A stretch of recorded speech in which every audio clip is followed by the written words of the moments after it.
ಇದೇ ಥರ ಪೇಪರ್ ಬಂದ್ ಮಾಡೋದು ಕಲಿಯೋಣ. ಈ ಥರ ನಾನೊಂದು ಪೇಪರ್ ಯಾವ ಪೇಪರ್ ಬೇಕಾದ್ರೂ ಮಾಡ್ಬೋದು. ಫಸ್ಟು ಈ ಥರ ಒಂದು ಸ್ಟೆಪ್ ಫೋಲ್ಡ್ ಮಾಡಬೇಕು. ಸ್ಟ್ರೈಟು ಈ ಥರ ಬರುತ್ತೆ, ಇದೇ ಥರ ಸ್ಟ್ರೈಟ್ ಆಗಿರಬೇಕು. ಮತ್ತು ನೆಕ್ಸ್ಟು ಇನ್ನೊಂದು ಸರಿ ಫೋಲ್ಡ್ ಮಾಡಬೇಕು. ಈ ಥರ 3 ಸ್ಟೆಪ್, 3 ಸ್ಟೆಪ್ ಬರಬೇಕು. 1 ಸ್ಟೆಪ್ ಎಕ್ಸ್ಟ್ರಾ ಆದ್ರೂ ಹೋಗುತ್ತೆ, 1 ಸ್ಟೆಪ್ ಕಮ್ಮಿ ಆದ್ರೂ ಹೋಗುತ್ತೆ. ಹಾಗೆ ಈ ಥರ 3 ಸ್ಟೆಪ್ ಮಾಡ್ಕೊಂಡಾದ್ಮೇಲೆ ಈ ಬಾಟಮಲ್ಲಿ ಇನ್ನೊಂದು ಸ್ಟೆಪ್ ಹಾಕೋಷ್ಟು ಜಾಗ ಬಿಟ್ಬಿಡಿ.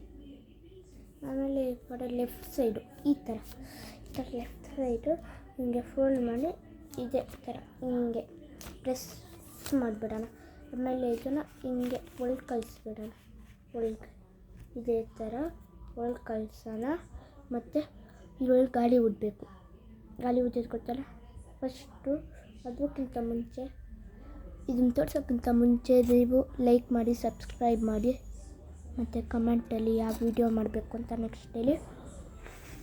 ಗಾಳಿ ಊದಿ ಇದೆ. ಇನ್ನೊಂದು ಸರಿ ಇದು ಮಾಡ್ತೀನಿ ನೋಡಿ.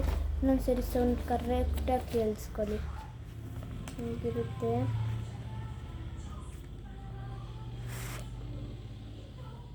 ಹಿಂಗೆ ಇಲ್ಲಿ ಪ್ರೆಸ್ ಮಾಡಬೇಕು ಹಂಗಂತ ಫುಲ್ ಒಳಗೂ ಹೋಗ್ಸೋಂಗಿಲ್ಲ. ಈ ಥರ ಇಲ್ಲಿ ನೋಡಿ, ಈ ಥರ ಫುಲ್ ಒಳಗೆ ಹೋಗ್ಸೋಂಗಿಲ್ಲ. ಈ ಸ್ಥಿತಿಲಿ ಪ್ರೆಸ್ ಮಾಡಿ. ಹೆಂಗಿತ್ತು? ಇದೇ ಥರ ಜಾಸ್ತಿ ಪೇಪರ್ ಬಂದ್ ಮಾಡ್ಬೋದು. ಲೈಕ್ ಮಾಡಿ, ಸಬ್ಸ್ಕ್ರೈಬ್ ಮಾಡಿ. ಗೋಕರ್ಣ ಟೀಮ್ ಧ್ರುವ ಆ್ಯಂಡ್ ಧನ್ವಿತಿಗೆ ಥ್ಯಾಂಕ್ ಯು. ನೆಕ್ಸ್ಟ್ ವೀಡಿಯೋದಲ್ಲಿ ನಿಮ್ಮನ್ನು ನೋಡ್ತೀನಿ. ಅಲ್ಲೇ ತನಕ ನಮ್ಮ ಓಲ್ಡ್ ವೀಡಿಯೋಸನ್ನು ಲೈಕ್ ಮಾಡಿ, ಸಬ್ಸ್ಕ್ರೈಬ್ ಮಾಡಿ. Thank you, welcome. ಲೈಕು ಮತ್ತು ಸಬ್ಸ್ಕ್ರೈಬ್ ಮಾಡೋದು ಮರಿಬೇಡಿ. ಕಮೆಂಟಲ್ಲಿ ನೆಕ್ಸ್ಟು ಯಾವ ವಿಡಿಯೋ ಮಾಡಬೇಕು ಅಂತ